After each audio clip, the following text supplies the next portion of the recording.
Bass players take note because there's so many bass players that do so many fills and do so much stuff that's unnecessary.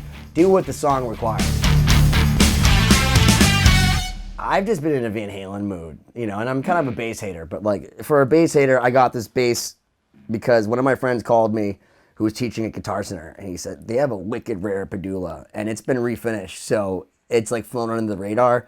But this is called an MK Buzz bass. They only made like 150, maybe 200 of them, and it's plays and sounds unbelievable. Like, I'm not really into basses, but here's something I love about Van Halen. And the thing that's cool about it is that Michael Anthony just pounds it out, man. He just pounds it out. Because like, what do you do when you're in a band with a guy like Eddie Van Halen? Sometimes you just play hardcore 16th notes and like make what Eddie's doing on the keyboard syncopated. And the thing that's cool is what a lot of people don't realize, and I love in a song called I'll Wait, you see how awesome of a keyboard player Eddie Van Halen is. And it's not just a great guitarist, he's a great songwriter, he's a great musician, he was a great keyboard player. But the thing is that was really cool is what Michael Anthony does. And bass players take note because there's so many bass players that do so many fills and do so much stuff that's unnecessary.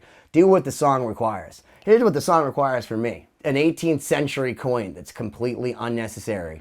But the point I'm getting at is that that's what I need to play this incredible bass line. And I want people to listen because listen to what the bass does for the song. And also understand the restraint. I'm just gonna come in on this one.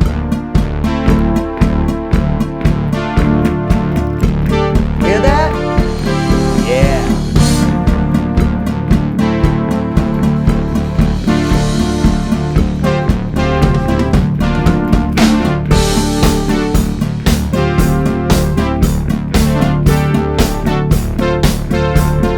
You know what's super important, bass players? Is knowing when to stop.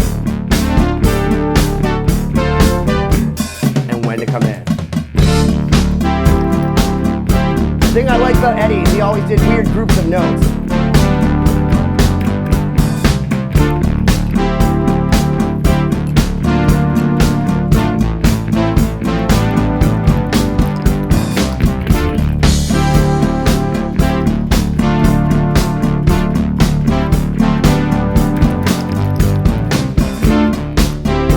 The point I'm getting at, bass players, is first off, Michael Anthony, unbelievable.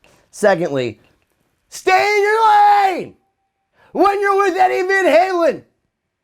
Sometimes that's all you need. Even if he's on the fucking keyboard, that's all you need is to detune it and go and own it. And then go. Do you notice that? 2, 2, 2, 2, 1, 2, 2, 1. Fucking Eddie Van Halen. Here's the other thing that you have to understand about Michael Anthony. And it's funny because I'm friends with the guys in Extreme. They always say that Pat is the bass player from Extreme.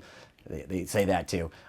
Is kind of like Michael, like diet Michael Anthony.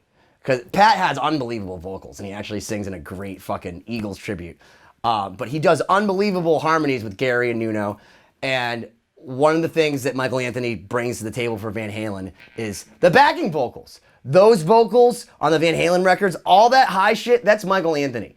Literally, other than Roger Taylor and Queen, the drummer from Queen, there is nobody that has a voice that adds to the music, that adds to the flavor, and the high fucking balls of that dude. In fact, one of the best things about seeing them with Gary Sharon was the fact that Michael Anthony sang Somebody Get Me a Doctor on his own. And if you've ever heard Michael Anthony sing on his own, holy bejesus, that dude can sing. And especially, that's another thing I love about the Sammy Hagar years, is that Sammy and Michael could just lock in, you know. But Eddie was like, you know, Rivers Cuomo from Weezer. He liked everybody doing all the harmonies around the microphone together, and you gotta be good. They weren't using fucking auto-tune, like that's what they sounded like. Michael Anthony sounded like Van Halen. He still sounds like Van Halen, and you know what? Give that man some props. And you wanna know what it also takes props? One of the things that's so important, go listen to Pound Cake. Go listen to the song Pound Cake. Go listen to I'll Wait, and just listen to for fucking 5 minutes straight. And try to do it. Just try to do it. Try to do it. Can't fucking do it. Why don't you fucking smash that subscribe button already?